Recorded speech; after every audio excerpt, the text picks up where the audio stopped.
கர்த்தருடைய பரிசுத்த நாமத்துக்கு ஸ்தோத்திரம். நம்ம நெறைய கிறிஸ்தவர்கள் பரம்பரையா கிறிஸ்தவர்களா இருக்கிறோம். நெறைய பேர் நம்ம பெருமையா கூட சொல்லியிருப்போம். பரம்பரையா நம்ம இருந்தாலும், நம்மளுடைய வாழ்க்கையில அந்த கிறிஸ்துவை பிரதிபலிக்கிற வாழ்க்கை இல்லவே இல்ல. நம்ம வேதத்தை ஒத்து பார்ப்போம். நம்ம இயேசு கிறிஸ்து கூட கம்பேர் பண்ணி பார்ப்போம். நம்ம வாழ்க்கை இயேசு கிறிஸ்துவை போல இருக்கா? சும்மா ஒரு டவுட்டுக்கு நீங்க போய் உங்க ஃப்ரெண்ட்ஸ்ட்ட கேட்டு பாருங்க. டேய் எனக்கும் மத்தவங்களுக்கும் ஏதாவது டிஃபரன்ஸ் இருக்கா? இல்லன்னா நம்ம ஒரு சர்ச்ல போறோம். சர்ச் ஃப்ரெண்ட்ஸ்கிட்டயே நீங்க போய் கேளுங்க. எனக்கும் மத்தவங்களுக்கும் ஏதாவது டிஃபரன்ஸ் இருக்கா? அப்படின்னு கேட்கும்போது, அவங்கனால அந்த டிஃபரன்ஸ் கண்டுபிடிக்க முடியல. உலகத்தாரும் அப்படிதான் இருக்காங்க. நீயும் அப்படிதான் இருக்க அப்படின்னு சொல்லிட்டாங்கன்னா, கண்டிப்பா நம்ம தேவனை பிரதிபலிக்கிறவர்களா இல்ல. சந்ததி சந்ததியாய் கிறிஸ்தவர்ன்னு சொல்லி நம்ம ஒரு பிரயோஜனம் இல்லங்க.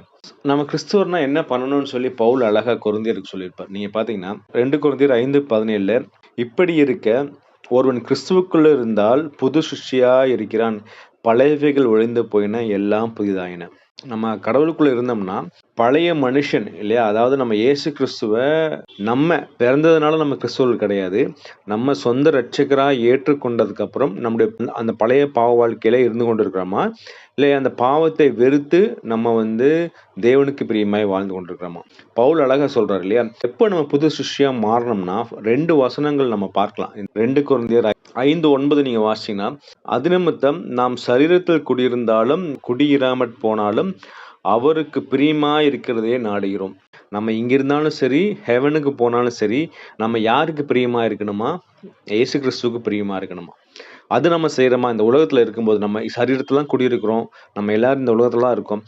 நம்ம வாழும்போது அவருக்கு பிரியமா இருக்கிறோமா? அவர் சொல்ற கட்டளைகளும் கற்பனைகளும் கைக்கொள்றோமா?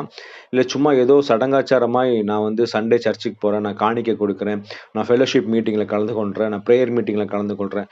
ஆனா இது எல்லாமே எப்படின்னா, ஒரு மரம் இருக்குன்னு வச்சுக்கங்களேன், அந்த மரத்துல நெறைய இலைகள் இருக்கும். ஆனா கனி இல்ல. அது வேஸ்ட் அந்த மரம் இல்லையா? அது எப்படி கடவுள் சொல்றாரு இல்லையா? அந்த அத்தி மரத்த பார்த்து சபிக்கிறார். நெறைய இலை இருக்கு. ஆனா நீ கனி கொடுக்கலையேன்னு சொல்லி இயேசுப்பா அந்த அத்தி மரத்த சபிக்கிறார் இல்லையா? அதே மாரி தான் நமக்கும். நெறைய வசனங்கள் கேட்கிறோம், நெறைய பண்றோம். ஆனா அந்த கேட்கிற வசனங்களுக்கான கனி நம்மகிட்ட இல்லையே. இன்னும் அந்த பழைய பாவத்துல தான் இருந்து கொண்டிருக்கிறோம். உள்ளான பாவங்கள். 2வது பார்த்தோம்னா, வசனம் 15 நீங்க படிச்சீங்கன்னா, பிழைத்திருக்கிறவர்கள் இனி தங்களுக்கென்று பிழைத்திராமல் தங்களுக்காக மரித்து எழுந்தவருக்கென்று பிழைத்திருக்கும்படி அவர் எல்லாருக்காகவும் மரித்தார் என்றும் நிதானிக்கிறோம். நம்ம இயேசு கிறிஸ்துவுக்குள்ள வந்துட்டோம்னா, பழைய மனுஷன் எப்ப ஒழியும்னா, நம்ம தன்னலமாய் நம்ம எதையுமே செய்யக்கூடாது. நம்ம இப்ப யாருக்காக செய்யணும்னா, கடவுளுக்காக தான் செய்யணும். ஏன்னா நமக்கு சொந்தமானவர்கள் கிடையாது. நம்ம யாருக்கு சொந்தம்? இயேசு கிறிஸ்துவுக்கு சொந்தம். அப்ப என்னன்னா, ஒரு காரியம் நம்ம செய்றோம்னா, அந்த காரியத்தினால எனக்கு ஏதாவது கிடைக்குமா?